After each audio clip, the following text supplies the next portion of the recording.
हम लोग last class में यांत्रिकी शुरू किए थे, यानी मैकेनिक्स, उसको आज खत्म करेंगे। ठीक है, तो यहां तक किसी को कोई डाउट है? क्या बोल रहे हो? कोई डाउट है यहां तक किसी को? नहीं है, ठीक है, चलो।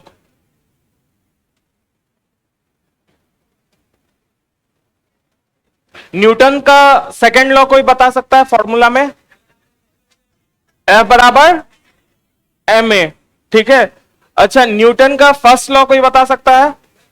अगर ये मूव कर रहा है, कोई बॉडी अगर मूव कर रहा है, तो वो अगर मूव करता रहेगा कि नहीं करेगा? करता रहेगा जब तक कि उसपे क्या होगा, बाहरी बल नहीं हो। अच्छा, कोई ये बता सकता है कि हम लोग ट्रेन में जब बैठे रहते हैं, ट्रेन में सब लोग ट्रैवल किया ना, ट्रेन बस किसी चीज में, तो जब स्टार्ट होता है तो पीछे ऐसे झटका लगता है हम लोग को, क्यों लगता है? क्योंकि हम लोग रेस्ट में रहते हैं। वेरी गुड, बात समझ रहे हो? ये जो हम जड़त्व का नियम जो बोले थे, लॉ ऑफ इनर्शिया, यानी कि न्यूटन का पहला लॉ जो बोले थे, उसमें क्या बोल रहे थे हम लोग कि जो बॉडी रेस्ट पे वो रेस्ट ही पे रहेगा, और जो बॉडी मूवमेंट में जो मूव कर रहा है वो गतिमान जो है वो गतिमान ही रहेगा जब तक कि उस पर बाह्य बल नहीं लगेगा।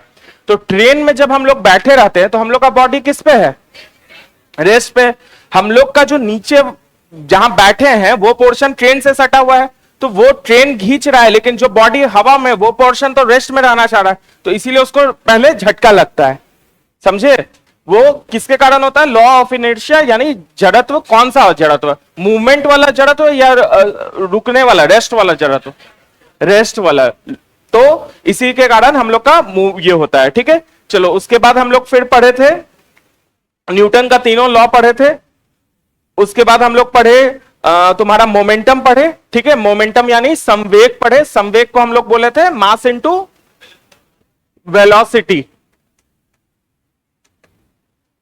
ठीक है, संवेग हम लोग बोले mass into velocity, P is equal to mv।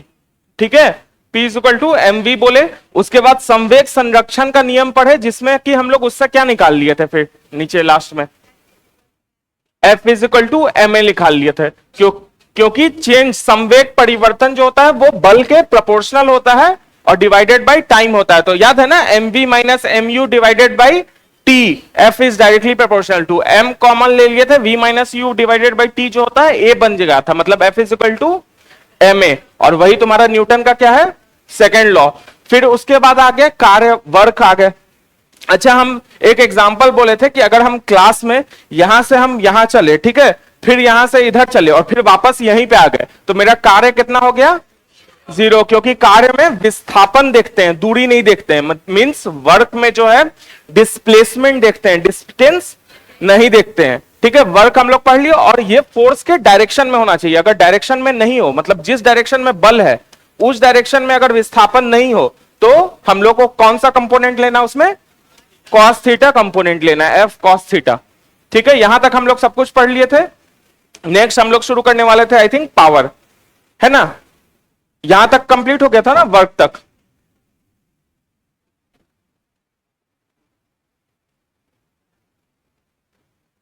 ठीक है, हेडिंग डालो पावर, हिंदी में शक्ति।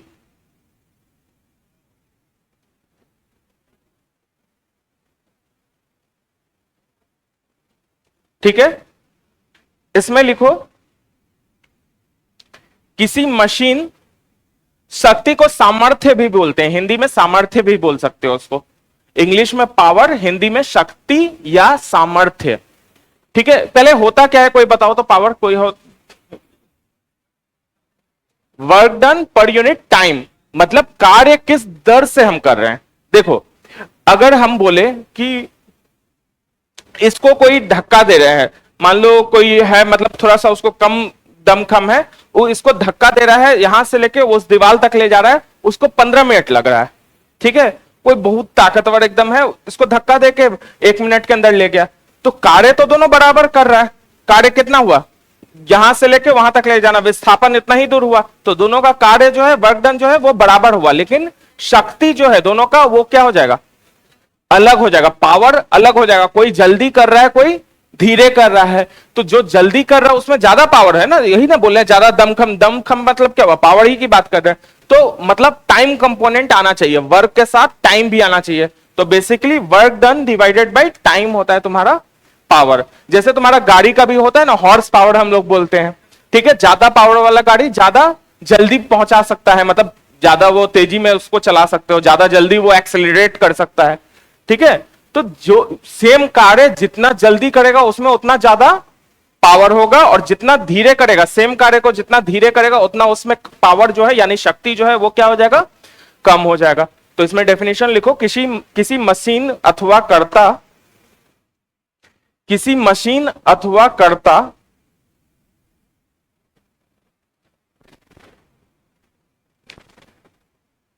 के द्वारा कार्य करने की दर को, किसी मशीन अथवा कर्ता के द्वारा कार्य करने की दर को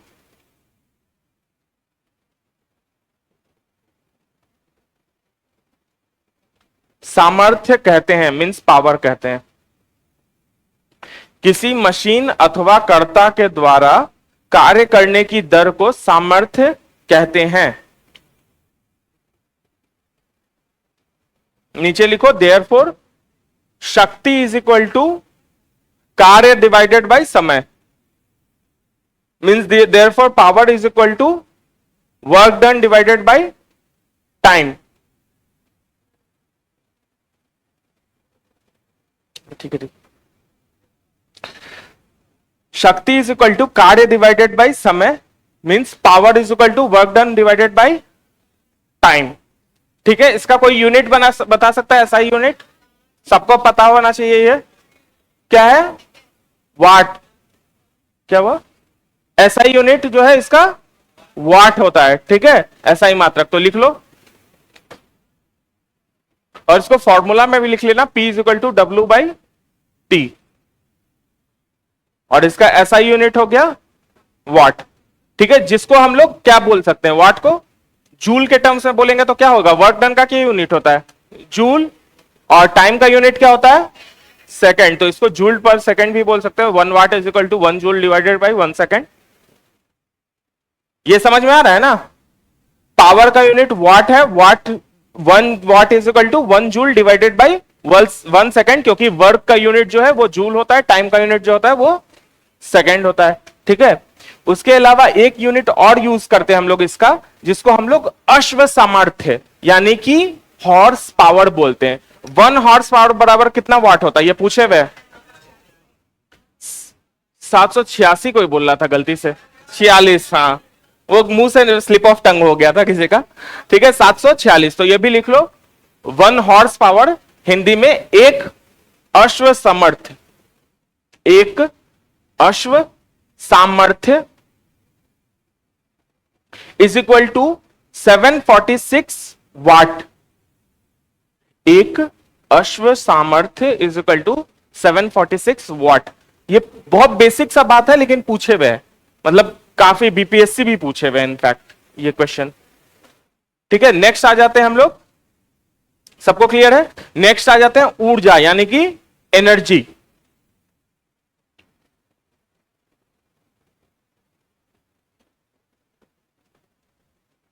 ठीक है, सुबह उठते साथ क्या होता है, एनर्जी बिल्कुल फील सा नहीं होता है, इसीलिए हम लोग को कार्य करने का कुछ मन नहीं करता है। यही होता है ना उठने के बाद, खासकर जो लोग नाइट पर्सन है, जो लोग मॉर्निंग पर्सन है वो सुबह में एकदम चड़फड़ रहते हैं, लेकिन जो रात में लेट तक पढ़ते होंगे उन लोग को सुबह उठते साथ एकदम लगता है कि ऊर्जा ही नहीं है, ऐसे ऐसे उठे हैं, कुछ करने का मन ही नहीं कर रहा है। और कुछ लोग को बहुत ऊर्जा रहता है, कुछ करने का मन करता रहता है सुबह में, ठीक है, कि चलो मतलब करने का मन मतलब चलो जल्दी पढ़ाई शुरू कर दे, ठीक है।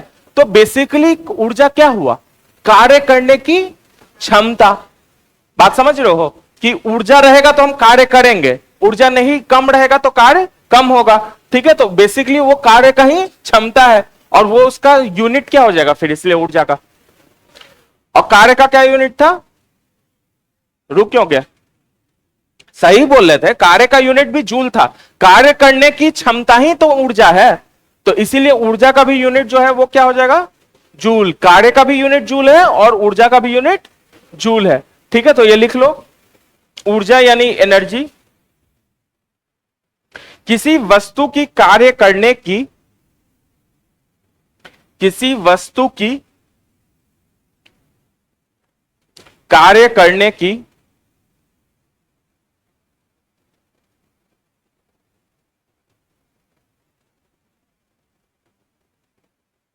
क्षमता उसकी ऊर्जा कहलाती है। क्षमता उसकी ऊर्जा कहलाती है। ठीक है, कुछ एग्जांपल्स दे सकते हो ऊर्जा का? ऊर्जा का कुछ एग्जांपल, जैसे हम लोग पढ़े हैं, क्या क्या पढ़े हैं, बहुत सारा, कितनी बार कितना ऊर्जा बोले हम? विंड एनर्जी, हीट एनर्जी, अभी हम लोग पढ़े ना, हीट चैप्टर पढ़े ना, ऊष्मा ऊर्जा, कितनी बार ऊष्मा चैप्टर में हम बोले थे ऊष्मा ऊर्जा, ऊष्मा ऊर्जा। उसके जस्ट पहले, इसके जस्ट पहले कौन सा टॉपिक पढ़ रहे थे हम लोग? साउंड एनर्जी, ध्वनि ऊर्जा। उसके पहले हम लोग कौन सा पढ़ रहे थे? लाइट एनर्जी सबसे पहले स्टार्ट किए थे। फिर हम लोग इसके जस्ट पहले विद्युत ऊर्जा, ये भी तो पढ़े थे साउंड के पहले। न्यूक्लियर एनर्जी, तो सारा ऊर्जा का एग्जांपल है। तो अपने मन से जो भी दो तीन एग्जांपल लिखना है, सब ऊर्जा का ही एग्जांपल है। Solar energy. ठीक है, क्वेश्चन अब क्या है तुम्हारा, इससे ये नहीं पूछेगा कि भाई ऊर्जा का एग्जांपल बताओ, क्वेश्चन ये नहीं पूछेगा। हाँ समझ गए, ठीक है। तो क्वेश्चन क्या पूछेगा कि इस चीज में कौन सा ऊर्जा किसमें बदल रहा है। बात समझ रहे हो? क्वेश्चन कभी तुम देखे होगे, अगर प्रीवियस ईयर क्वेश्चन, पिछले सालों का क्वेश्चन अगर देख रहे होगे, तो उसमें ये कभी नहीं, कहीं नहीं देखे होगे कि कितने, क्या, कौन कौन सा ऊर्जा होता है, इसमें से कौन कौन सा ऊर्जा, एग्जांपल बताओ। लेकिन इस टाइप का क्वेश्चन तुम बहुत देखे होगे कि भाई ये है विंड एनर्जी में कौन सा ऊर्जा किसमें बदल रहा है, या तुम्हारा इलेक्ट्रिक सेल में कौन सा ऊर्जा किसमें बदल रहा है। तो इसमें कुछ एग्जाम्पल्स लिख लो इसका।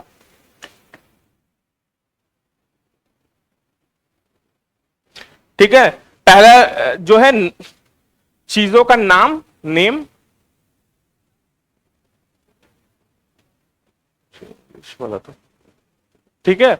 और दूसरा हो गया तुम्हारा, उसमें कौन सा ऊर्जा परिवर्तन हो रहा है, मींस ट्रांसफॉर्मेशन ऑफ क्या एनर्जी हो रहा है, ट्रांसफॉर्मेशन ऑफ एनर्जी, मतलब ऊर्जा परिवर्तन क्या हो रहा है। पहला लिखो नंबर 1 डायनामो, पहला लिखो डायनामो, उसमें कौन सा ऊर्जा किसमें बदल रहा है? मैकेनिकल एनर्जी इलेक्ट्रिक एनर्जी में बदल रहा है। ये तो हम लोग बताए भी थे, विद्युत चैप्टर में भी ये हम बताए हुए हैं, याद है ना। डायनामो से ही हम लोग इलेक्ट्रिसिटी पैदा कर रहे थे, मतलब यांत्रिक ऊर्जा से हम लोग वैद्युत ऊर्जा बना रहे थे। तो इसमें कन्वर्ट, पहला हो गया डायनेमो, इसमें हो गया तुम्हारा mechanical energy to electrical energy, Hindi में यांत्रिक ऊर्जा से विद्युत ऊर्जा। और इसका जस्ट उल्टा किसमें था? हाँ सही बोल रहे हो, मोटर, इलेक्ट्रिक मोटर। इसमें क्या था? इलेक्ट्रिकल एनर्जी से मैकेनिकल एनर्जी, यानी कि विद्युत ऊर्जा से यांत्रिक ऊर्जा। ये नहीं समझ में आ रहा है? ऊर्जा जो होता है, अच्छा एक बात हम नहीं बताए थे, हमको लगा सबको पता होगा, ऊर्जा संरक्षण का नियम किसी को कोई बता सकता है? हाँ बताओ। ऊर्जा ना उसका क्रिएट कर सकते हैं, ना उसको हम डिस्ट्रॉय कर सकते हैं, उसको एक फॉर्म से दूसरे फॉर्म में बदल सकते हैं, है ना। Energy can neither be created not destroyed, it can only be converted from one form to another form. ठीक है, तो वही बात बोल रहे हैं कि हर चीज में ऊर्जा जो है एक ऊर्जा से दूसरे तरीके का ऊर्जा बदल जा रहा है, वो डिस्ट्रॉय नहीं हो रहा है, एक ऊर्जा से दूसरा ऊर्जा में बन रहा है। तो वही हम लोग देख रहे हैं कि किस किस मशीन में कौन सा ऊर्जा से कौन सा ऊर्जा बन रहा है। तो पहले हम लोग देखे डायनेमो, इसमें यांत्रिक ऊर्जा से विद्युत ऊर्जा बन रहा है। मोटर यानी कि जो पंखा वगैरह सब में लगा हुआ है, इसमें क्या है? इलेक्ट्रिसिटी दे रहे हैं इसको और ये चलने लग रहा है, मतलब इलेक्ट्रिसिटी दे रहे हैं, मतलब सोर्स क्या हो गया? वैद्युत ऊर्जा यानी कि इलेक्ट्रिसिटी, और ये चलने लगा, चल रहा है, तो मतलब इसमें इसके यांत्रिक स्थिति से तो ये यांत्रिक ऊर्जा हो गया। नेक्स्ट लिखो माइक्रोफोन,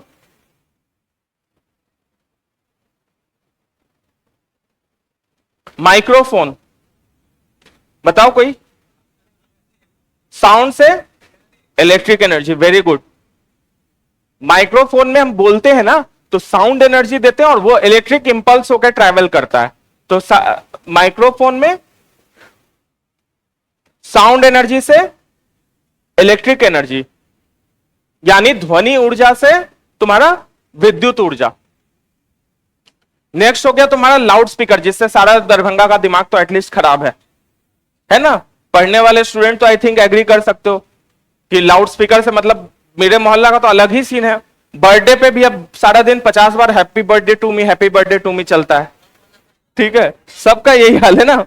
मेरा भटियारी सराय के पास भाई मतलब बर्थडे में मनाता है ना ये लोग, अपने आप को कौन बर्थडे विश करता है ऐसे, 50 बार हैप्पी बर्थडे टू मी वाला सॉन्ग चलता है उस मतलब और मेरा हैप्पी बर्थडे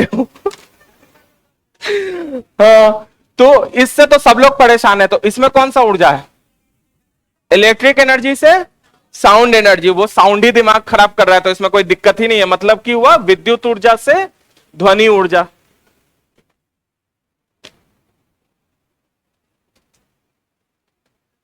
ठीक है, नेक्स्ट हो गया सोलर सेल। सोलर सेल किसका होता है, हम लोग इलेक्ट्रिसिटी चैप्टर में पढ़े थे। जनरली सोलर सेल में क्या कौन सा वो होता है, सिलिकॉन, सिलीनियम कौन बोल रहा है, सिलिकॉन होता है ना उसमें। सोलर सेल में जो होता है सेमीकंडक्टर जो होता है वो कौन सा होता है, अर्धचालक कौन सा होता है, सिलिकॉन होता है इसमें। ठीक है, इसीलिए ना सिलिकॉन वैली बोलते हैं सबको। जितना बैंगलोर हो गया या इसमें यूएस में भी सिलिकॉन वैली है, जहां जितने भी चिप से रिलेटेड काम होते हैं सब में सिलिकॉन का यूज होता है। ठीक है, आईटी सेक्टर पूरा सिलिकॉन मतलब सारा चिप बेस्ड है ना, तो सारा इसीलिए उसको सिलिकॉन वैली बोलते हैं।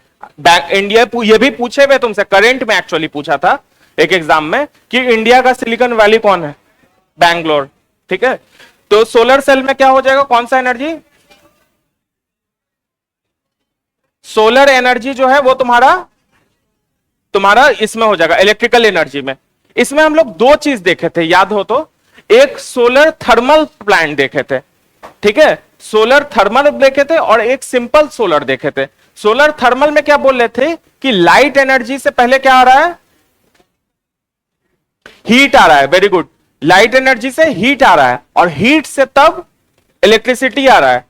ठीक है, और सोलर एनर्जी में डायरेक्ट सोलर सेल जो है वो लाइट एनर्जी से सीधा इलेक्ट्रिसिटी बना रहा है। तो इसमें लाइट एनर्जी से इलेक्ट्रिक एनर्जी भी लिख सकते हो या सोलर एनर्जी उसको बोलते हैं, क्योंकि सूर्य रोशनी है तो उसको लाइट एनर्जी नहीं सोलर रोशनी बोलते हैं। टॉर्च लाइट से वो नहीं चलेगा, वो सूर्य की रोशनी से चलता है, इसलिए सोलर एनर्जी से इलेक्ट्रिकल एनर्जी। सौर ऊर्जा से विद्युत ऊर्जा, सौर ऊर्जा से विद्युत ऊर्जा, solar energy to electrical energy. नहीं समझ में आ रहा ये बात, ये हम लोग विद्युत चैप्टर का लास्ट में एकदम लास्ट पार्ट में हम पढ़ाए थे, ये लिखवाए भी थे कि दो तरह का होता है। एक तो होता है सोलर प्लांट होता है सिंपल, ठीक है, और एक होता है सोलर थर्मल प्लांट।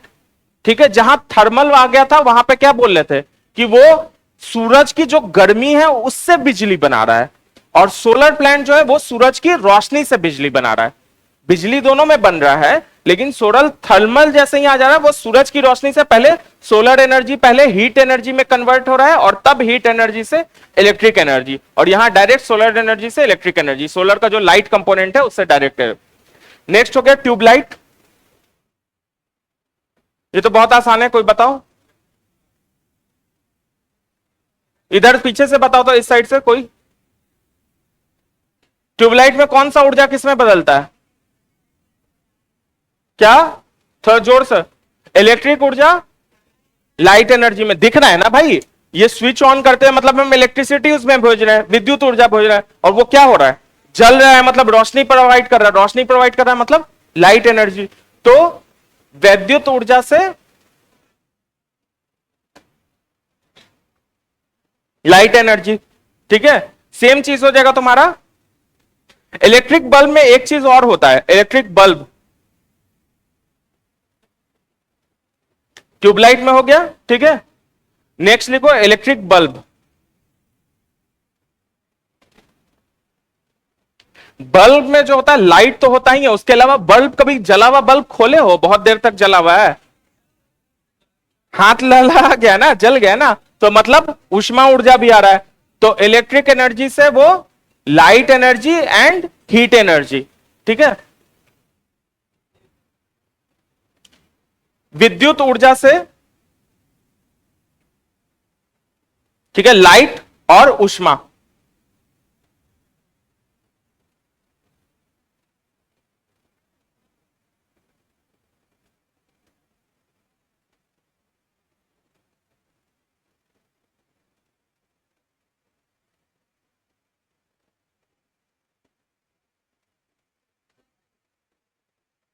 ठीक है, नेक्स्ट लिखो इलेक्ट्रिक सेल, जो बैटरी वगैरह होता है, इलेक्ट्रिक सेल या ब्रैकेट में बैटरी भी लिख सकते हो इसको।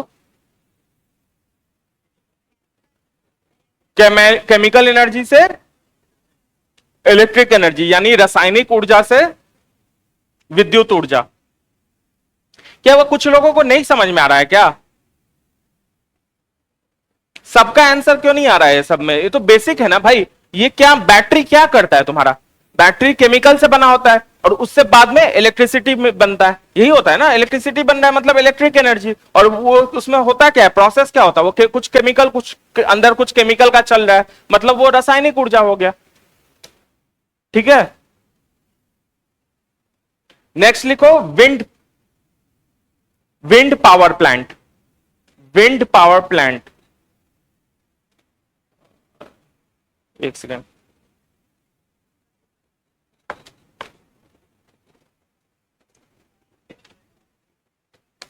इसमें कौन सा ऊर्जा किसमें होता है, बनता है, पहले जब तक बताओ।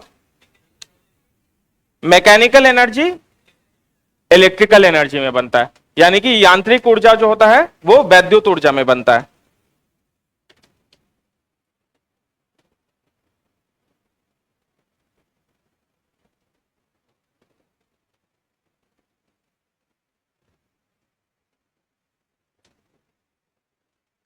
विंड मतलब वायु, वायु पावर प्लांट। तो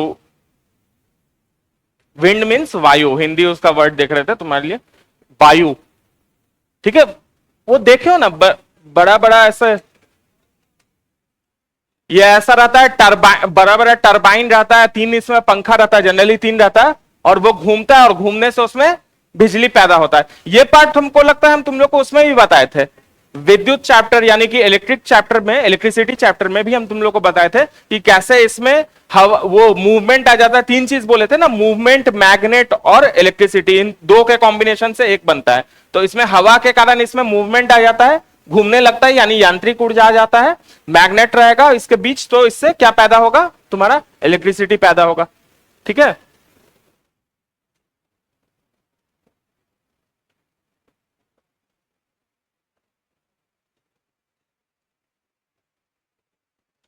नेक्स्ट लिखो कैंडल, कैंडल मोमबत्ती, कैंडल यानी मोमबत्ती।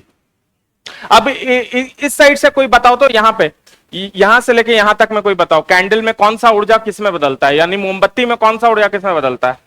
पहले क्या, कौन सा ऊर्जा होता है उसमें?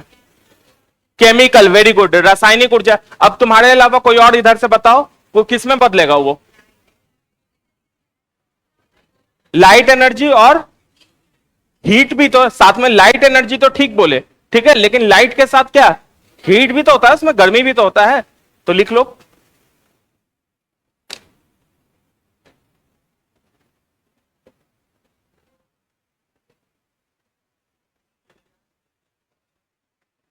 कैंडल में light energy to, sorry, chemical energy to heat and light energy,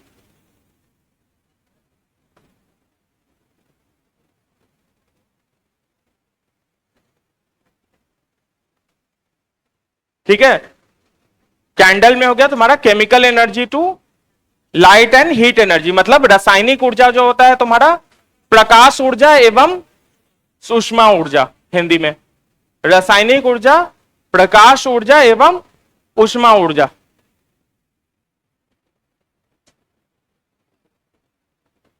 ठीक है, एक लास्ट एग्जांपल जो पूछे हुए बहुत बार, फोटोसिंथेसिस में कौन सा एनर्जी किसमें होता है? लाइट नहीं बोलेंगे उसको सोलर बोलेंगे। सूर्य ऊर्जा, जब भी सूर्य की रोशनी पाते हैं तो हम लोग उसको सौर्य ऊर्जा यानी कि सोलर एनर्जी बोलते हैं। और सोलर एनर्जी किसमें बनेगा? वेरी गुड, केमिकल एनर्जी में, रासायनिक ऊर्जा में। Very good. तो फोटोसिंथेसिस में लिखो सौर्य ऊर्जा जो होता है वो रासायनिक ऊर्जा में।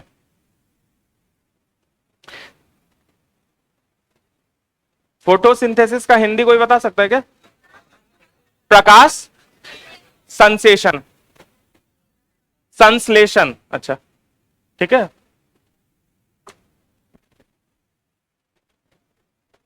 चलो समझ में आ रहा है सबको यहां तक? ये जो कन्वर्जन वाला है ना, ये चीज को थोड़ा लॉजिक से इसको रटने को मत कोशिश करना। ये हम 10 जो एग्जाम्पल दिए हैं, इससे हजारों एग्जाम्पल, पॉसिबल नहीं है कि सारा एग्जाम्पल हम लिखवा दें जो एग्जाम में पूछा। ये 10-15 जो है ये कॉमनली पूछता है, लेकिन इसके अलावा और भी बहुत सारा एग्जाम्पल है।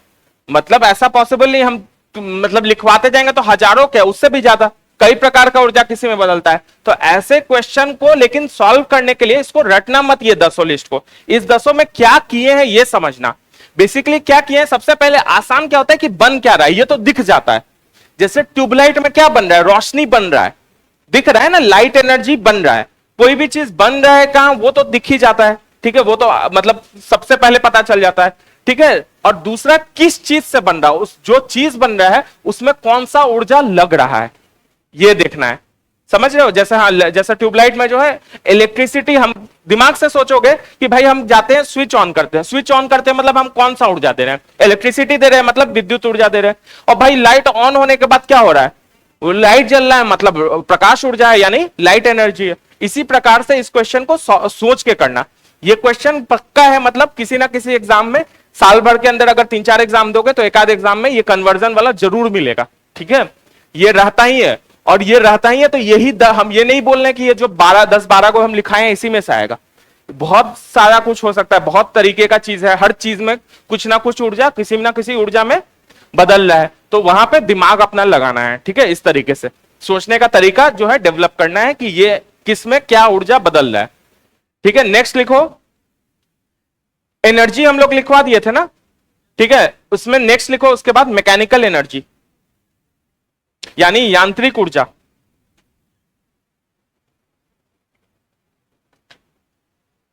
ठीक है, मैकेनिकल एनर्जी यानी यांत्रिक ऊर्जा। कोई बता सकता है? Kinetic energy plus potential energy यानी कि गतिज ऊर्जा प्लस स्थिज ऊर्जा। कोई भी वस्तु, किसी भी वस्तु को यांत्रिक कार्य करने के लिए, कोई भी काम, यांत्रिक कार्य, मैकेनिकल काम करने के लिए जो ऊर्जा चाहिए उसी को मैकेनिकल एनर्जी बोलते हैं या तुम्हारा यांत्रिक ऊर्जा बोलते हैं। ये 2 प्रकार का होता है। एक होता है तुम्हारा काइनेटिक एनर्जी यानी कि गतिज ऊर्जा, और हिंदी में ये दूसरा होता है पोटेंशियल एनर्जी जिसको हिंदी में हम लोग स्थिज ऊर्जा बोलते हैं। ठीक है, काइनेटिक ऊर्जा और स्थिज ऊर्जा में कोई बता सकता है मतलब? काइनेटिक एनर्जी यानी कि गतिज ऊर्जा क्या होता है? मोशन के कारण जो होता है, जो भी किसी गति के कारण, नाम क्या है? गतिज ऊर्जा। तो गतिज ऊर्जा है मतलब हिंदी में तो क्लियरली दिख रहा है, मतलब गति के कारण। काइनेटिक एनर्जी मतलब कोई भी ऊर्जा जो मोशन के कारण होता है। अगर हम चल रहे हैं, मान लो हम में मोशन है, मतलब मेरे में गति है, तो मेरे अंदर कौन सा ऊर्जा होगा? गतिज ऊर्जा होगा। अगर कोई चीज रुका हुआ है तो उसमें गतिज ऊर्जा हो सकता है? अच्छा हाँ, कितना लोग बोल रहे हैं? अगर कोई चीज रुका हुआ है, उसमें गति 0 है, तो उसमें क्या गतिज ऊर्जा हो सकता है? कोई बोल रहा है कि हो सकता है ऊर्जा? कोई हाँ भी बोल रहा है क्या? नहीं हो सकता है, क्योंकि इसका फॉर्मूला भी देखोगे, 12mv², जहां v जो है वेग है। अगर वेग यानी गति जो है तुम्हारा 0 हो जाएगा, वेलोसिटी 0 हो जाएगा, तो काइनेटिक एनर्जी क्या हो जाएगा? ये पूरा फॉर्मूला क्या हो जाएगा? 0 हो जाएगा। ठीक है, तो इसी को हम लोग गतिज ऊर्जा बोलते हैं। अब दूसरा चीज हो गया तुम्हारा स्थिज ऊर्जा यानी कि पोटेंशियल एनर्जी। किसी भी वस्तु के स्थिति के कारण उसमें जो ऊर्जा है उसको स्थिज ऊर्जा बोलते हैं। अब स्थिति के कारण मतलब क्या हुआ? कोई भी वस्तु किसी स्थिति में जो है, मतलब किसी पोजीशन में जो है, उसके पोजीशन के कारण जो उसमें ऊर्जा हो रहा है, जो एनर्जी हो रहा है, उसी को हम लोग स्थिज ऊर्जा यानी कि पोटेंशियल एनर्जी बोल रहे हैं। अब भाई कोई स्थिज है, उसमें मतलब खड़ा है, सिंपल मतलब रुका हुआ है, उसमें क्यों एनर्जी होना चाहिए? तो उसको उस पोजीशन तक, ग्रेविटी एक एग्जांपल हो गया, उसको उस पोजीशन तक लाने के लिए हमको कुछ कार्य करना पड़ रहा है। जैसे हम लोग, याद होगा इलेक्ट्रिक चैप्टर में पोटेंशियल पढ़े थे, याद है? विद्युत चैप्टर में हम लोग पढ़े थे पोटेंशियल, पोटेंशियल और पोटेंशियल डिफरेंस। एक यूनिट चार्ज को इलेक्ट्रिक फील्ड में किसी पॉइंट पे लाने के लिए जितना हमको कार्य करना पड़ता है, वही उस पॉइंट का क्या होता है? पोटेंशियल होता है। मतलब कोई भी यूनिट पॉजिटिव चार्ज को किसी एक पॉइंट पे लाने के लिए जितना हमको कार्य करना पड़ रहा है, वही उस पॉइंट का पोटेंशियल था। याद सा आ रहा है कि नहीं आ रहा है? आधा ही लोग हाँ हाँ बोल रहे हो, बाकी लोग को याद नहीं आ रहा है, ठीक है। और पोटेंशियल डिफरेंस बोले थे कि दो पॉइंट के बीच, एक पॉइंट से दूसरे पॉइंट पे ले जाने के लिए जितना हमको कार्य करना पड़ रहा है, वो पोटेंशियल डिफरेंस। मतलब हम ये जो कार्य कर रहे हैं, बेसिकली हम कार्य करके उसको ला रहे हैं, तो वो कार्य कहीं तो स्टोर होगा। कुछ जो हम एनर्जी डाल रहे हैं उसमें, हम कुछ कार्य कर रहे हैं, कार्य करने के लिए हम उसमें ऊर्जा डाल रहे हैं, तो वो ऊर्जा नष्ट तो नहीं हो जाएगा? ऊर्जा कभी नष्ट हो सकता है? नहीं, वो किसी फॉर्म में स्टोर रहेगा। तो वही चीज जो है वो पोटेंशियल के फॉर्म में यानी स्थिज ऊर्जा के फॉर्म में स्टोर रहता है। बात समझ में आया? किसी भी चीज को कहीं किसी स्थिति में लाने के लिए जो हम कार्य कर रहे हैं, वो कार्य जो है वो उसके स्थिति में स्टोर हो जाता है, वो उसी स्थिति में रह उसी में ऊर्जा बन जाता है, उसी ऊर्जा को हम स्थिज ऊर्जा बोल रहे हैं। जैसे एक और एग्जांपल, यहां जमीन पे कुछ रखा हुआ है, मान लो नीचे रखा हुआ है, मान लो ये पेन, ठीक है, इसको हम उठा रहे हैं, तो उठा रहे तो हम कार्य कर रहे हैं। क्यों कार्य कर रहे हैं? हमको उठाने में क्यों मेहनत लग रहा है? क्योंकि नीचे से हमको ग्रेविटी रोक रहा है ना। ये पेन है, हल्का है, इसको उठाने में हमको मेहनत लग रहा है। ये क्यों मेहनत लग रहा है? क्योंकि नीचे से इसको ग्रेविटी भी खींच रहा है अपने तरफ, इसको हम उठा रहे हैं तो मेहनत लग रहा है हमको। ग्रेविटी खींच रहा है, अंतरिक्ष में उठाएंगे कुछ नहीं लगेगा, कोई मेहनत नहीं लगेगा, वहां पे कोई ग्रेविटी नहीं है, इसलिए उसका भार जो है वो जीरो हो जाएगा, कम नहीं जीरो हो जाएगा ना। जहां ग्रेविटी नहीं है, mg था, याद हो तो, भार का फॉर्मूला, वेट का फॉर्मूला। तो जब यहां पे ग्रेविटी, अब यहां पे आते हैं, यहां पे ग्रेविटी है, हम उसको उठा रहे हैं, उसमें कुछ कार्य कर रहे हैं, उठा के हम इस टेबल पे रख दिए, इतना ऊपर रख दिए, मतलब इसमें कुछ ना कुछ तो ऊर्जा है, कुछ ऊर्जा स्टोर हो गया ना। जो ऊर्जा इसके पोजीशन के कारण, मतलब ये इतना ऊंचाई पे है, इस पोजीशन के कारण जो इसमें ऊर्जा है, उसी को हम लोग पोटेंशियल एनर्जी यानी स्थिज ऊर्जा बोलते हैं। बात समझ में आए? दो एग्जांपल से समझाए, एक तो चार्ज के एग्जांपल से समझाए कि यहां जो एक चार्ज को यहां तक ले जाने के लिए जो कार्य कर रहे हैं, उसी कार्य को तो हम लोग पोटेंशियल बोल लेते हैं, और वही चीज एक्चुअली तुम्हारा पोटेंशियल एनर्जी यानी स्थिज ऊर्जा होता है। दूसरा एग्जांपल समझाए कि तुम्हारा ग्रेविटी के अगेंस्ट हम इसको उठा के ऊपर रख रहे हैं, तो इसमें कहीं तो ऊर्जा स्टोर होगा ना, हम कुछ कार्य किए, उठा के लाए मतलब हम कुछ कार्य किए, वो कार्य कहीं तो स्टोर होगा। वो कहां स्टोर हो रहा है? तुम्हारा स्थिति के हिसाब से वो तुम्हारे इस पेन में जो स्टोर हो जा रहा है, वो क्या हो रहा है? पोटेंशियल एनर्जी यानी स्थिज ऊर्जा। अब क्योंकि हम लोग एक फॉर्मूला पढ़े थे, अभी स्टार्ट पढ़े थे, मतलब हम बताए हैं, mechanical energy is equal to kinetic energy plus potential energy, यानी कि यांत्रिक ऊर्जा बड़ा, क्या वो उधर कुछ है क्या? क्लास के लिए सब लोग जा रहा है, ऐसे सब लोग उधर देख रहे हो, क्या हो गया? यांत्रिक ऊर्जा इज इक्वल टू स्थिज ऊर्जा प्लस, सब लोग बोलो ना, यांत्रिक ऊर्जा इज इक्वल टू स्थिज ऊर्जा प्लस गतिज ऊर्जा। मतलब ये दोनों का सम जो है वो टोटल जो है वो क्या रहेगा? स्थिर यानी कांस्टेंट रहेगा, ठीक है। एक किसी पोजीशन के लिए, किसी भी समय के लिए ये दोनों का सम कांस्टेंट रहेगा। तो जब हम इसको उठा के ले आए, पोटेंशियल एनर्जी इसमें कितना हो गया? कुछ हो गया, मान लो x हो गया, और ये रुका हुआ है यहां पे, इसमें काइनेटिक एनर्जी कितना हो जाएगा? गतिज ऊर्जा रुके हुए में कितना होगा? जीरो हो जाएगा। बाद में जब इसको हम छोड़ देंगे तो ये नीचे गिरने लगेगा, गिरेगा नीचे। इसको अगर हम यहां से छोड़ देंगे, हम छोड़ नहीं रहे, टूट जाएगा पेन, यहां से छोड़ देंगे अगर, तो क्या होगा? नीचे गिरेगा। मतलब इसका जो है वो स्थिज ऊर्जा क्या होते जाएगा? धीरे धीरे कम होते जाएगा, नीचे जा रहा है तो स्थिर ऊर्जा उसका कम हो रहा है ना, बढ़ नहीं रहा है। पोटेंशियल एनर्जी जो है जैसे जैसे वो नीचे जा रहा है उसको, मान लो वो यहां पे था और यहां पे नीचे वाले पोजीशन पे, तो इतना दूर लाने के लिए कम कार्य करना पड़ा था, तो कम पोटेंशियल एनर्जी था। इतना दूर लाने के लिए उसमें ज्यादा कार्य करना पड़ा था, उसमें ज्यादा पोटेंशियल एनर्जी था। तो जैसे जैसे नीचे जा रहा है उसका स्थिर ऊर्जा जो है वो कम होते जा रहा है, और वैसे वैसे उसका क्या बढ़ते जा रहा है बदले में, काइनेटिक एनर्जी यानी गतिज ऊर्जा बढ़ते जा रहा है, क्योंकि उसमें वेग आते जा रहा है। जैसे जैसे नीचे जाते जा रहा है तो उसमें वेग आ रहा है, और वेग जैसे ही आ रहा है तो हाफ mv², उसमें v जैसे जैसे बढ़ते जा रहा है उसमें मतलब क्या बढ़ते जा रहा है, काइनेटिक एनर्जी। तो नीचे जस्ट पहुंचा है जब, तो उस समय जो है तुम्हारा काइनेटिक एनर्जी जो है वो तुम्हारा क्या हो जाएगा, जो पहले उल्टा लिख दिए थे, काइनेटिक एनर्जी पहले 0 था फिर x था, अब क्या हो जाएगा, काइनेटिक एनर्जी x हो जाएगा और पोटेंशियल एनर्जी क्या हो जाएगा 0।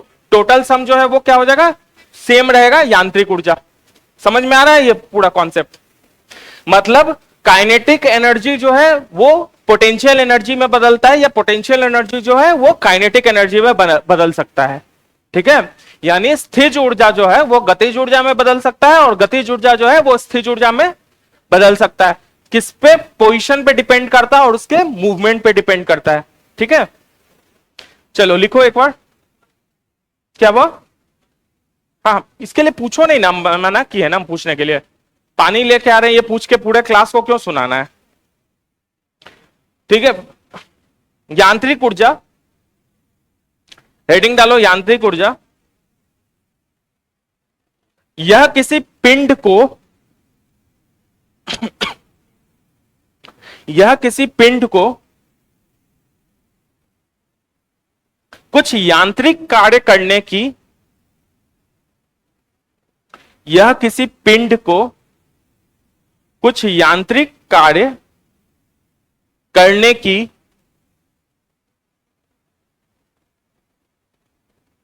क्षमता प्रदान करती है, क्षमता प्रदान करती है।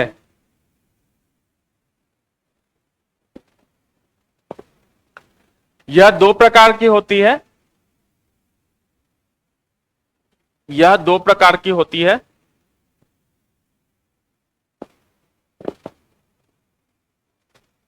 ठीक है, नंबर 1 गतिज ऊर्जा यानी इंग्लिश में काइनेटिक एनर्जी। गतिज ऊर्जा, ग त में हर्षिकार और ज, गतिज ऊर्जा यानी कि काइनेटिक एनर्जी।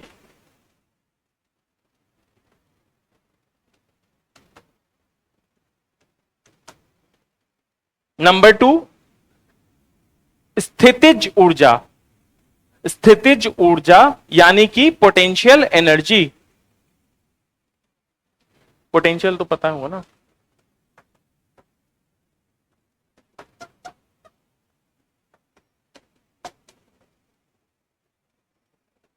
ठीक है।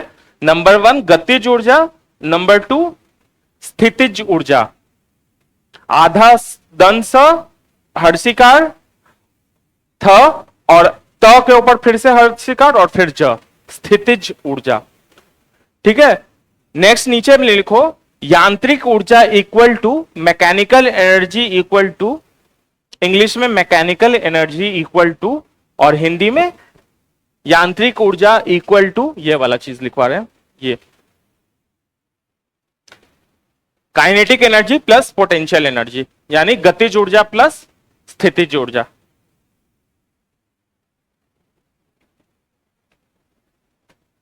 यांत्रिक ऊर्जा इज इक्वल टू गतिज ऊर्जा प्लस स्थितिज ऊर्जा, means mechanical energy is equal to kinetic energy plus potential energy.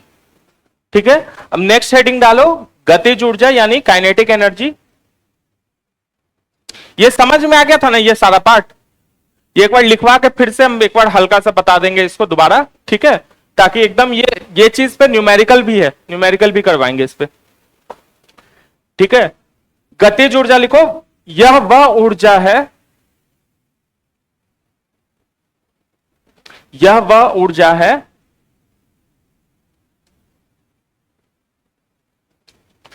जो किसी वस्तु में, जो किसी वस्तु में उसकी गति के कारण होती है, उसकी गति के कारण होती है।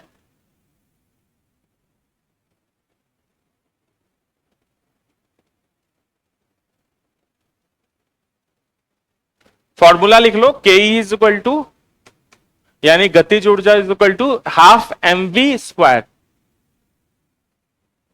के ई यानी काइनेटिक एनर्जी, गतिज ऊर्जा is equal to half M V square. हाँ, इसका फॉर्मूला है, इधर भी लिख दे रहे हैं, उधर नहीं दिख रहा है पीछे, तो हाफ एम वी स्क्वायर। इसमें एम और वी क्या है सबको पता है। एम क्या है, मास यानी द्रव्यमान, और वी क्या है, वेलोसिटी यानी वेग। ठीक है, नेक्स्ट लिखो, स्थितिज ऊर्जा।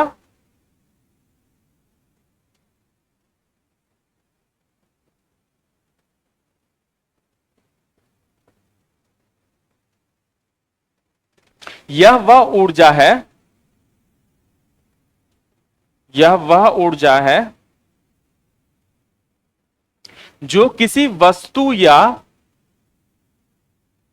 जो किसी वस्तु या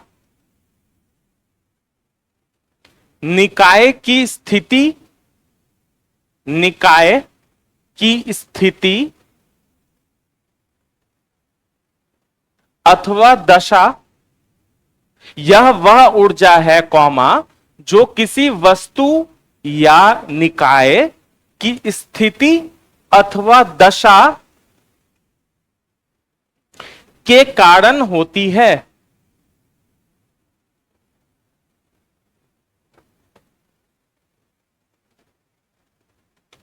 फुल स्टॉप। यदि कोई वस्तु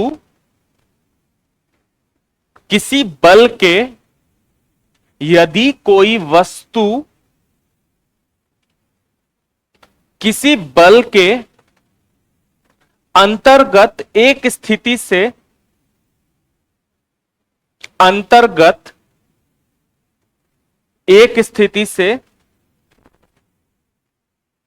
यदि कोई वस्तु किसी बल के अंतर्गत, किसी अंतर्गत एक स्थिति से दूसरी स्थिति में लाई गई है, एक स्थिति से दूसरी स्थिति में लाई जाए, दूसरी स्थिति में लाई जाए, कॉमा, तो इस दौरान किया गया कार्य, तो इस दौरान किया गया कार्य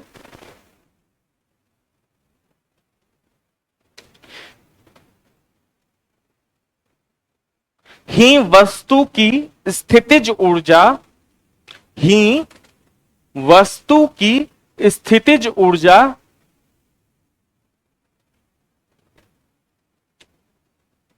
के रूप में संचित होता है, के रूप में संचित होता है।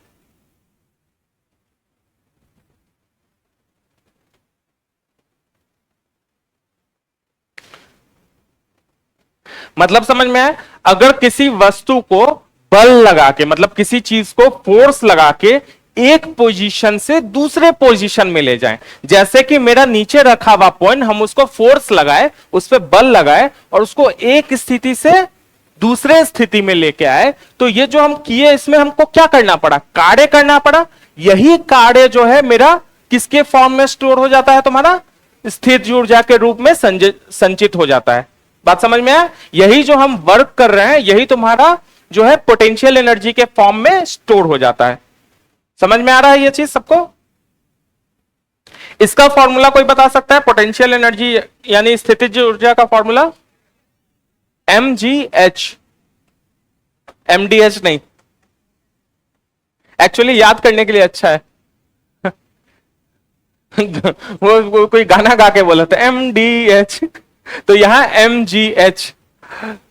ठीक है, m क्या हो गया तुम्हारा, मास द्रव्यमान, g क्या हो गया तुम्हारा, गुरुत्वाकर्षण यानी ग्रेविटी, और h क्या हो गया तुम्हारा, हाइट यानी ऊंचाई।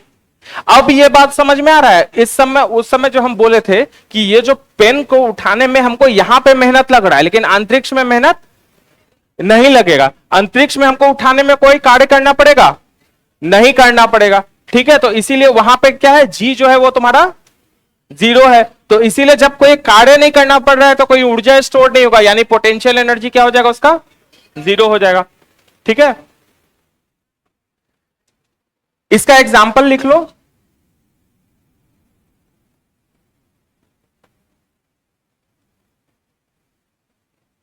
वैद्युत स्थित ऊर्जा, वैद्युत स्थितिज ऊर्जा,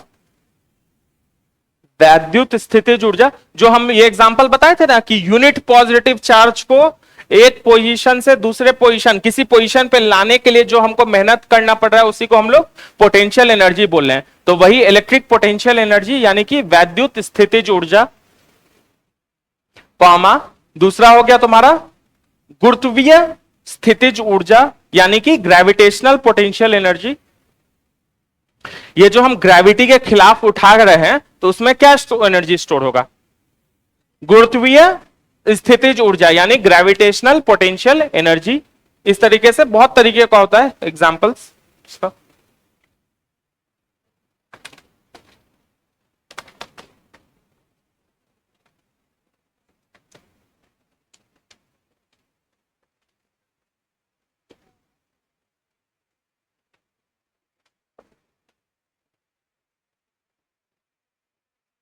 ठीक है, इस पे एक न्यूमेरिकल लिखो।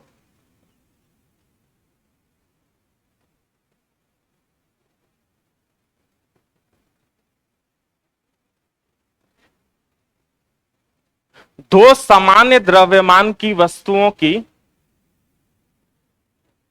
दो समान द्रव्यमान मीन्स मास की वस्तुओं की, दो सामान्य द्रव्यमान की वस्तुओं की गतिज ऊर्जाओं का अनुपात, अनुपात मीन्स रेशियो, गतिज ऊर्जाओं का अनुपात 4:9 है।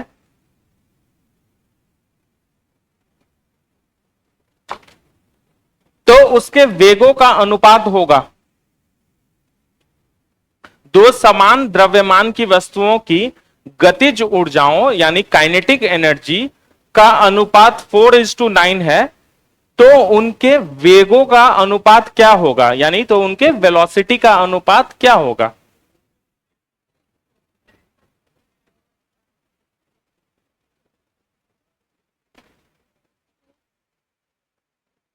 क्वेश्चन समझ में आ रहा है? काइनेटिक एनर्जी 1, दो चीजें मान लो, गतिज ऊर्जा 1 is to kinetic energy 2 is equal to 4:9 है, 4/9 है। तो V1/V2 पूछ रहा है कितना होगा?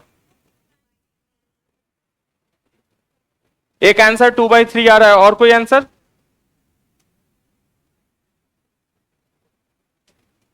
सबका सॉल्व हो रहा है ये क्वेश्चन? किसका किसका नहीं हो रहा है? नहीं हो रहा है तो कोई दिक्कत नहीं है,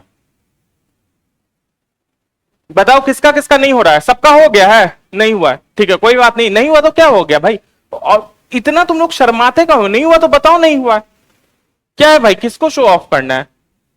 नहीं हो रहा है, समझना है ना, हम लोग समझ नहीं आए हैं। कोई सब कुछ समझे होते तो फिर यहां क्यों आते? तो नहीं आ रहा है या नहीं समझ में आ रहा है बोलने में कभी नहीं हिचकिचाना है।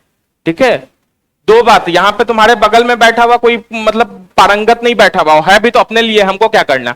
ठीक है, और दूसरी बात, अगर हमको सब कुछ आता होता तो हम यहां क्यों आते? हम सीखने आए हैं ना। तो ठीक है, नहीं हो रहा है तो कोई बात नहीं है। काइनेटिक एनर्जी का जो फॉर्मूला है वो हम लोग क्या देखे थे? 12mv², ये स्क्वायर था, है ना। तो जब पहले वाले का 12m1v1² हो जाएगा और दूसरे वाले का 12m2v2² हो जाएगा, इज इक्वल टू 4/9। यही क्वेश्चन में दिया हुआ है। ये जो है m1 m2 जो है बोल रहा है सेम है, तो ये दोनों कट जाएगा, ये हाफ हाफ कट जाएगा, तो क्या बच जाएगा? v1² is equal to 4/9। अब पूछ क्या रहा है? v1/v2, मतलब दोनों इस तरफ रूट ओवर लगा देंगे, 4/9, तो ये हो जाएगा तुम्हारा 2/3। समझ में आया? समझ में आया ना ये? क्योंकि ये स्क्वायर है तो इधर रूट ओवर लगेगा बाद में v1/v2 निकालने के लिए, तो वो 2/3 हो जाएगा।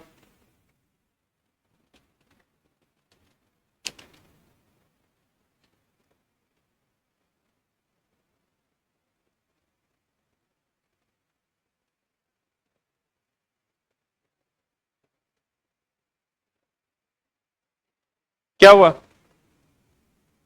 ठीक है। अच्छा, ये कोई बता सकता है गति को सर्वप्रथम किसने परिभाषित किया था? गति को यानी वेलोसिटी को सबसे पहले कौन परिभाषित किया था? Very good, Galileo. ये लिख लेना, कहीं पे नोट करके लिख लेना। गति को सर्वप्रथम गैलीलियो ने परिभाषित किया था। गति को सर्वप्रथम गैलीलियो ने परिभाषित किया था।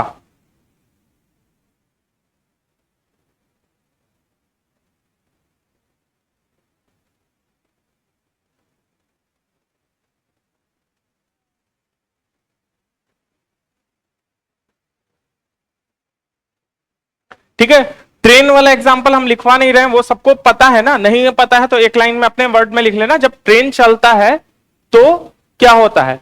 मेरे अंदर जड़त्व किसका रहता है? रेस्ट का।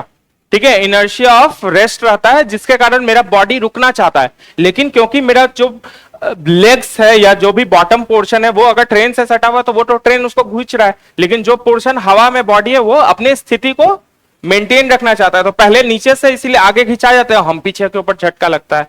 तो ठीक है, तो जड़त्व यानी इनर्शिया के कारण होता है, यानी न्यूटन का कौन सा नियम? फर्स्ट लॉ यानी पहला नियम। ठीक है, इसी से रिलेटेड एक न्यूमेरिकल और लिखो।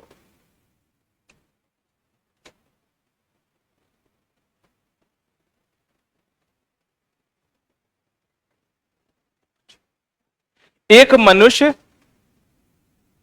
स्थिर नाव से स्थिर नाव से 5 मीटर प्रति सेकंड की चाल से कूदा। एक मनुष्य स्थिर नाव से 5 मीटर प्रति सेकंड की चाल से कूदा और नाव 0.5 मीटर पर सेकंड की चाल से खिसकी।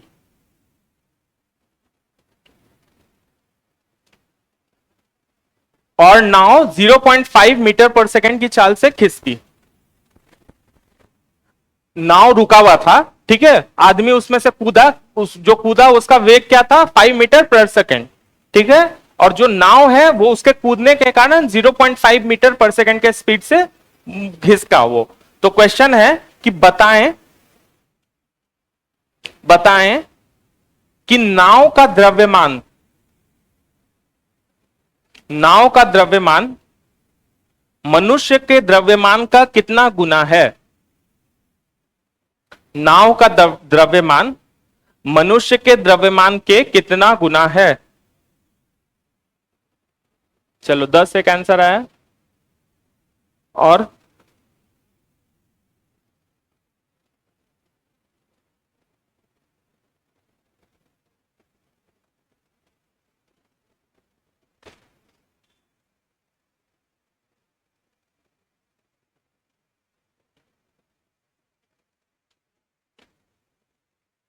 सॉल्व करो। क्वेश्चन समझ में आ रहा है?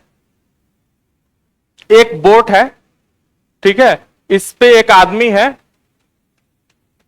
वो बचपन वाला आदमी बना रहे हैं, ये कूदा नाव से, तो ये 5 मीटर पर सेकंड से ये कूद गया इस पे।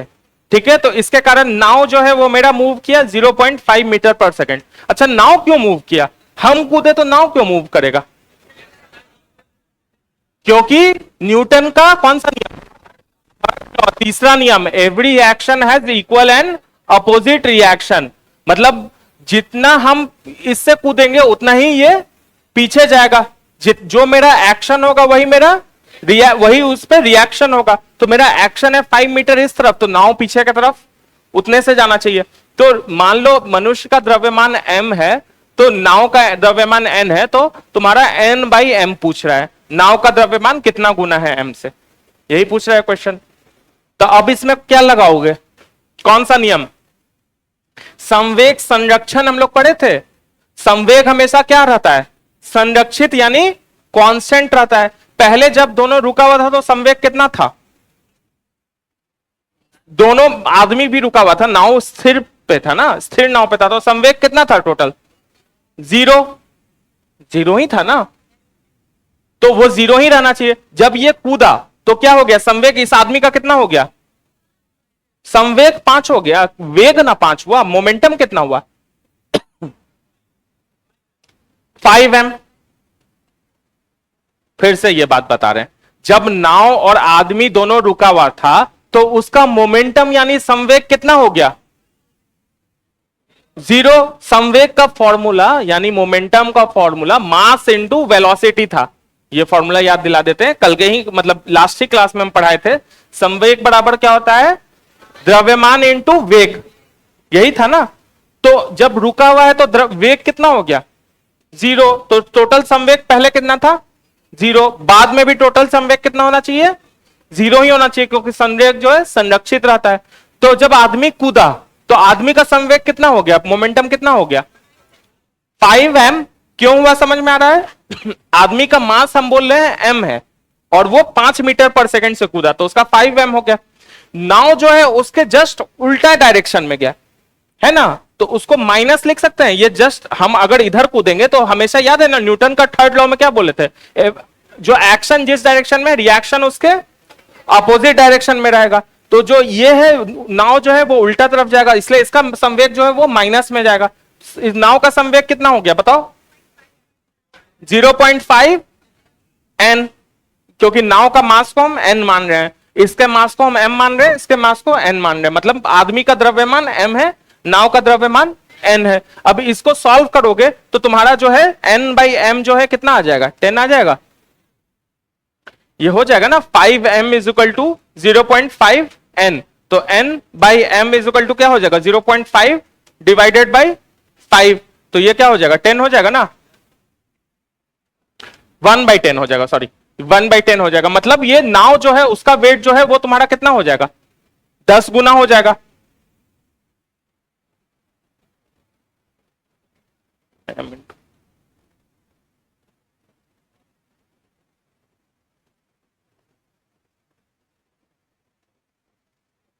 यहां पे गड़बड़ कर रहे थे। ये जो है यहां पे कोई n बाई m हम बोल रहे हैं ना, n इधर चला गया तो ये नीचे चला जाएगा ना, 0.5 तो इज इक्वल टू 10 आएगा ना, n बाई m 10 आएगा।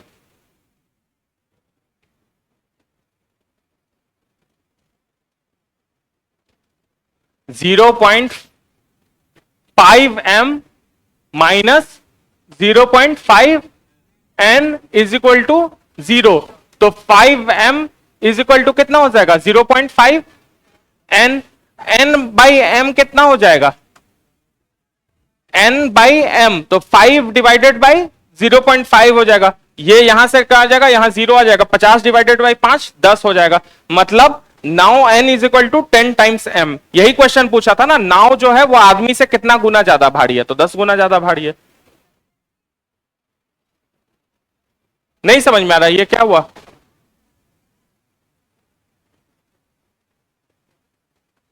ये सबको समझ में आ रहा है ना? ऐसे तो मुजमानी करना है, इसको समझाने के लिए हम इतना लिख के करवा रहे हैं। ये तो मुजमानी होना चाहिए ना भाई। दिख रहा है 0.5 है और 5 है, मतलब 10 गुना होगा। सिंपल है ये तो। जब एमवी वो करना है, कंजर्व करना है, तो ये इतना एग्जाम में इतना करने जाओगे तो वहीं चला गया तुम्हारा। ठीक है, वहीं पर अगले साल का तैयारी में जुट जाना। फिर इतना नहीं, या तो क्वेश्चन छोड़ देना अगर लगेगा इतना समय दे रहे हैं हम, या नहीं तो अगले साल का तैयारी में लग जाना अगर ये करो, अटेम्प्ट करोगे अगर ऐसे। तो इसको मतलब हाथों हाथ जो 5-6 लोग दिए थे ना जवाब कि 10 होगा, एकदम फटाक से होना आना चाहिए। 0.5 5 है, m कितना गुना होगा? तो सिंपल 10 गुना हो जाएगा, क्योंकि वो जो है 5 और 0.5 का रेशियो 1 होना चाहिए, mv का रेशियो।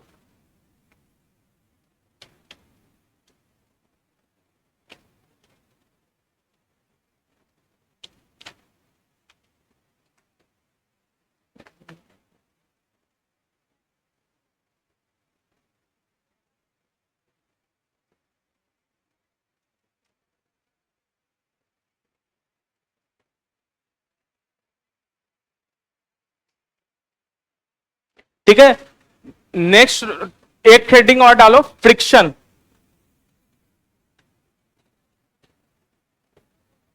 घर्षण, हिंदी में घर्षण, फ्रिक्शन यानी घर्षण।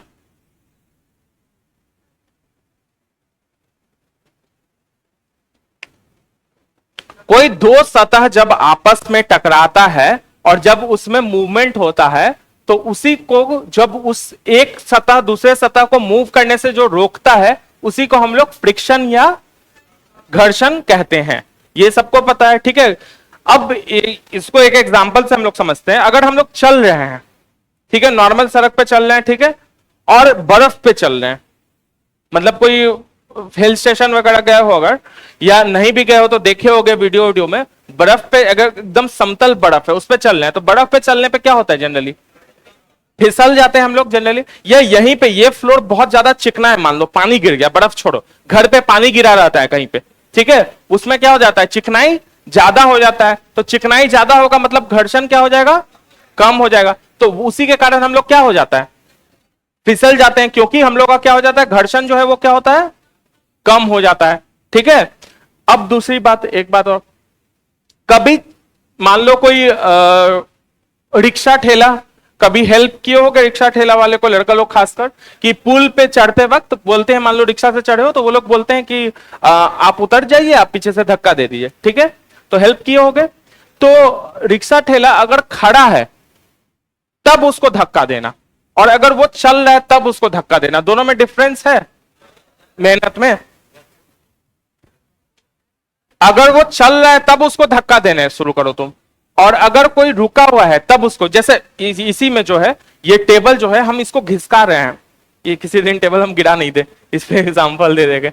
इसको हम जब घिसका रहे हैं तो जब पहली बार हम घिसकाएंगे तो थोड़ा ज्यादा मेहनत लगता है, एक बार जब घिसकना शुरू हो जाएगा उसके बाद मेहनत कम लगता है। नहीं लगता है, लगता तो तब भी है, छोड़ दोगे मेहनत नहीं लगेगा, छोड़ दोगे उसमें कार्य तो वर्क ही नहीं होगा, उसका विस्थापन ही नहीं होगा।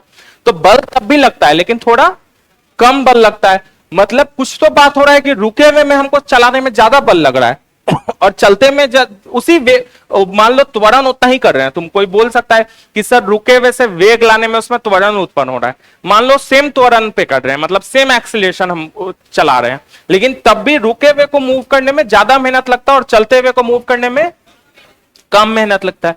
ये क्यों होता है? हाँ, फ्रिक्शन के कारण तो होता ही, लेकिन क्या होता है इसमें, जो तुम्हारा स्टैटिक फ्रिक्शन है, मतलब जो रुकने पे जो फ्रिक्शन है, जो घर्षण है, वो हमेशा जो डायनेमिक फ्रिक्शन है, जो चलता हुआ का फ्रिक्शन है, वो उससे ज्यादा होता है। जो स्टैटिक सेम सरफेस पे स्टैटिक फ्रिक्शन जो है, तुम्हारा जो रुका हुआ घर्षण है, वो चलने वाले घर्षण से ज्यादा होता है। इसीलिए रुके हुए मूव करने में हमको ज्यादा फ्रिक्शन का झेलना पड़ रहा है। एक बार वो चलने लगता है तो उसका फ्रिक्शन जो है वो कम हो जाता है। ठीक है, तो हेडिंग डाल दो, घर्षण, घर्षण यानी फ्रिक्शन।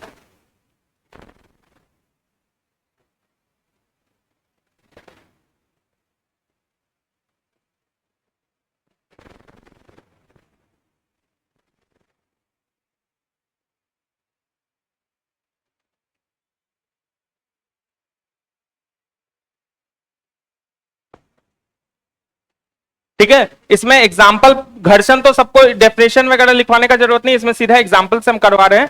एक लिखो, सड़क की अपेक्षा, सड़क पर चलने की अपेक्षा, सड़क पर चलने की अपेक्षा बर्फ पर चलना कठिन होता है, क्योंकि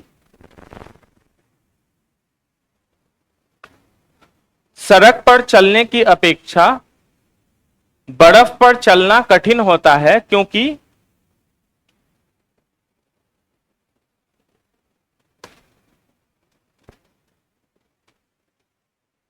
बर्फ में सड़क की अपेक्षा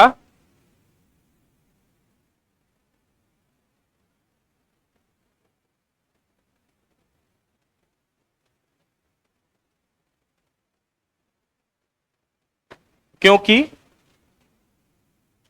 बर्फ में सड़क की अपेक्षा घर्षण कम होता है।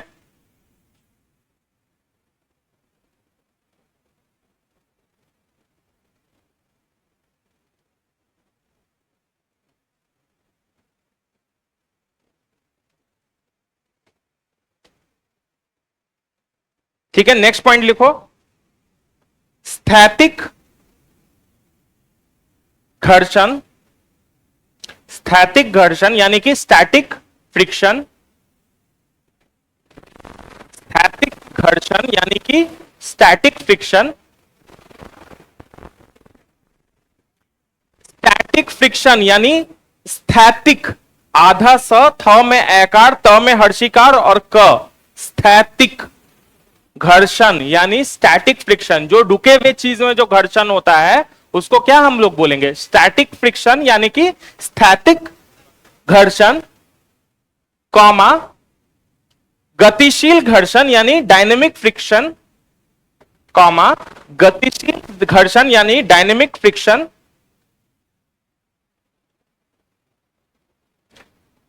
से अधिक होता है।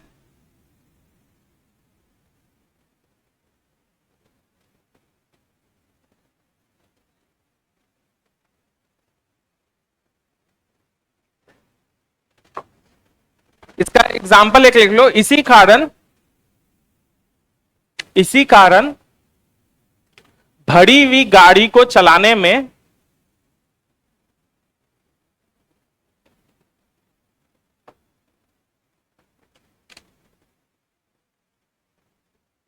इसी कारण भरी हुई गाड़ी को चलाने में, कॉमा उसे चलायमान रखने में के लिए, भरी हुई गाड़ी को चलाने में, भरी हुई गाड़ी को चलाने में, कॉमा उसे चलायमान रखने के लिए, उसे चलायमान रखने के लिए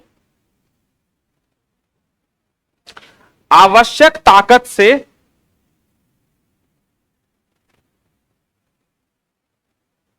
आवश्यक ताकत से अधिक ताकत से धक्का देना पड़ता है, अधिक ताकत से धक्का देना पड़ता है। क्या हुआ, बहुत खुश लग रहे हो? आवश्यक ताकत से अधिक ताकत से धक्का देना पड़ता है।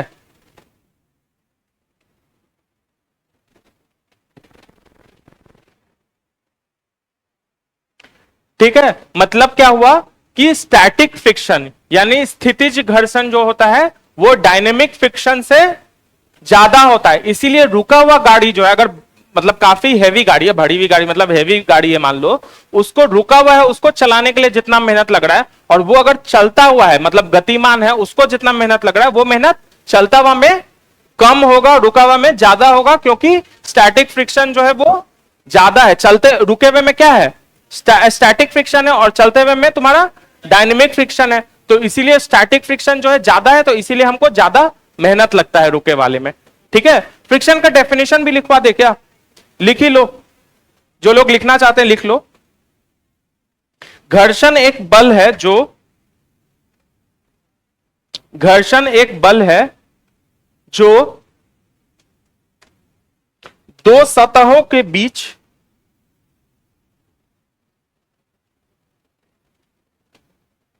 जो दो सतहों के बीच सापेक्ष गति का विरोध करता है, सापेक्ष गति का विरोध करता है।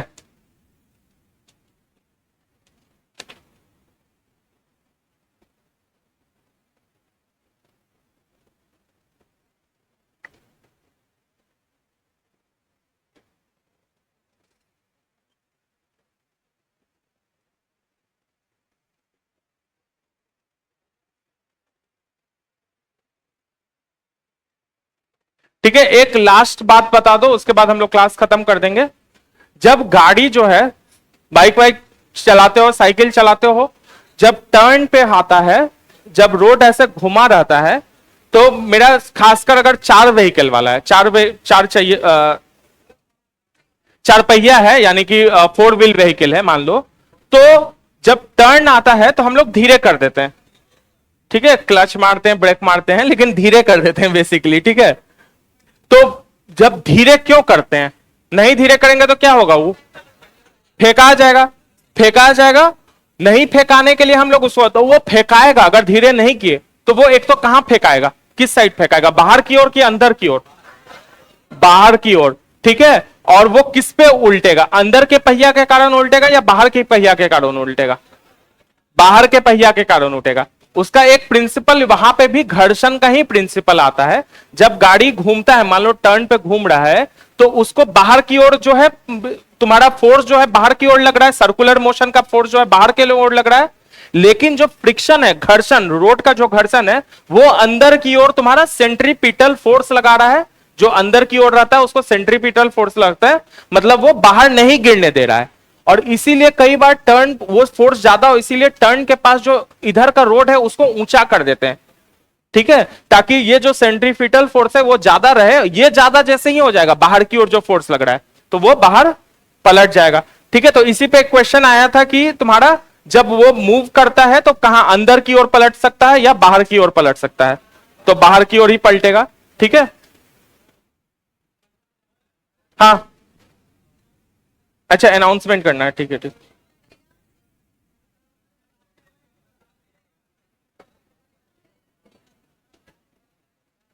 ठीक है चलो ये खत्म हो गया। नेक्स्ट हम लोग ग्रेविटी यानी गुरुत्वाकर्षण करेंगे।